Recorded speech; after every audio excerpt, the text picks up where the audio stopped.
vous écoutons. Je suis une rebelle et je n'aime pas obéir.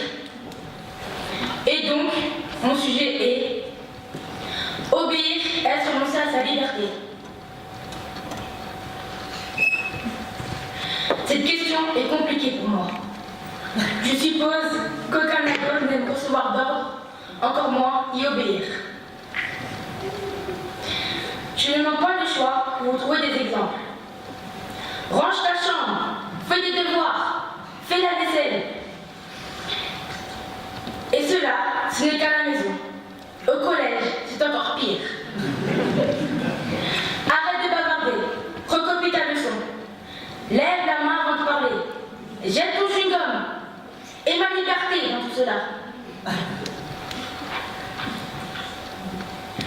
La définition officielle du dictionnaire pour liberté est situation d'une personne qui n'est pas sous la dépendance de quelqu'un ou qui n'est pas enfermée. La définition officielle du dictionnaire pour obéir est se soumettre à quelqu'un en se conformant à ce qu'il ordonne ou défend. Être soumis à une force, une loi. Dois-je absolument me conformer à tout ce que ma mère me demande? Comment maman?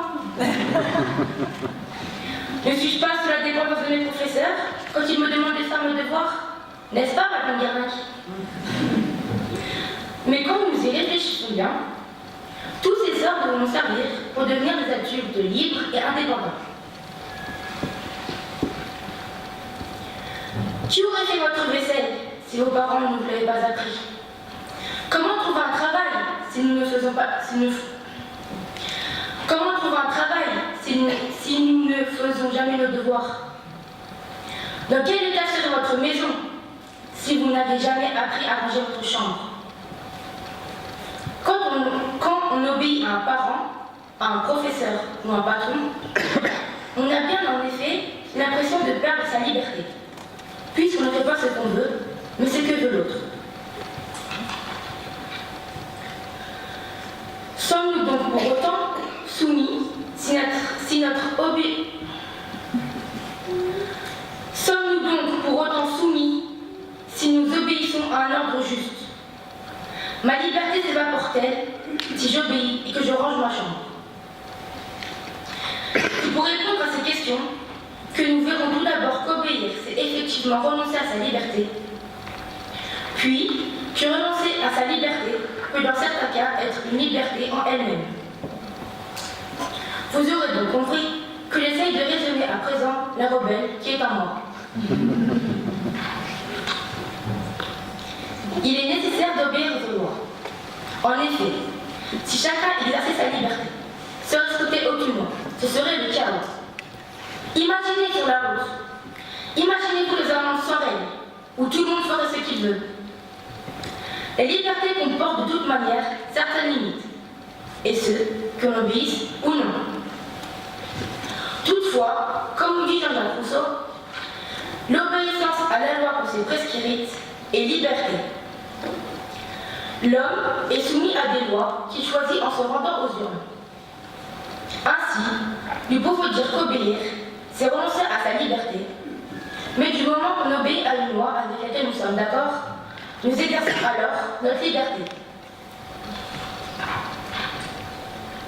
Prenons maintenant une loi très simple, celle qui donne le droit au vote des femmes.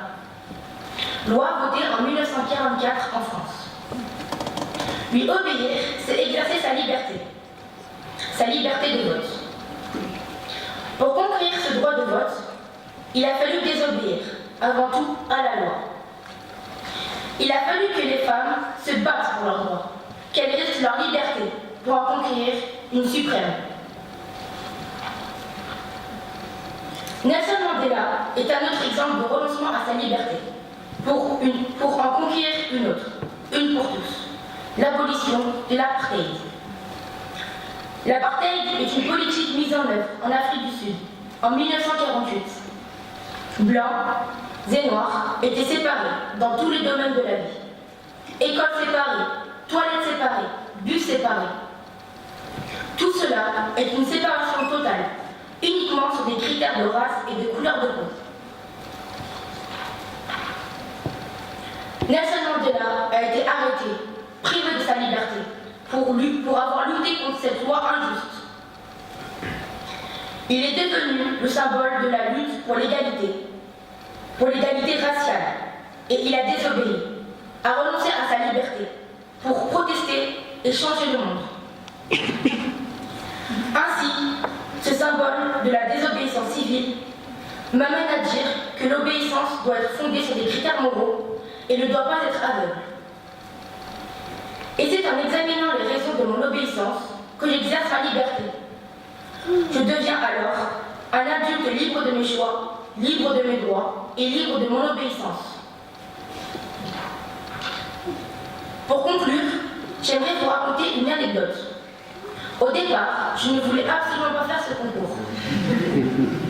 Je faisais partie du club d'éloquence, mais je ne voulais pas le faire.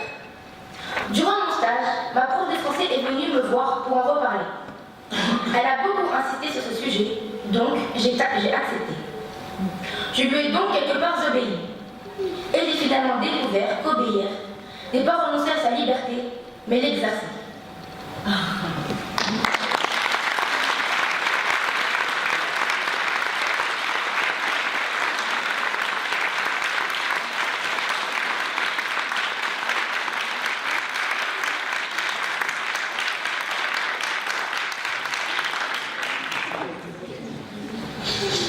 Merci. J'ai vu la liste des obéissances nécessaires à l'école. Est-ce que tu peux nous donner des éléments de liberté? Est-ce que tu peux nous donner des exemples de liberté dans l'espace collège, où tu es, dans l'espace classe, où tu vis toute la vie? Je ne sais pas. J'ai pas d'idée. C'est pas prévu.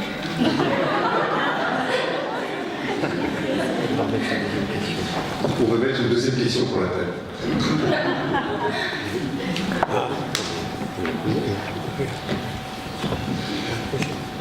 Tu as parlé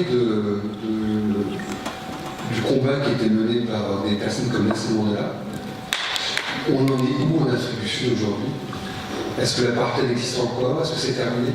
Est-ce que tu sais? Elle existe encore. Maintenant, les blancs et les noirs sont unis en Afrique du Sud. Et je trouve ça très bien. Il n'y en a plus. Il y a l'apartheid encore. Il y a encore, dans certains pays, encore les noirs qui sont encore esclaves. Et je trouve que l'apartheid n'a pas été assez développé dans le monde. Il a été effectué en Afrique du Sud et pas assez dans le monde. Et ça serait justement, ce serait bien que vraiment les blancs et les noirs soient unis et pas la guerre, quoi. D'accord, merci.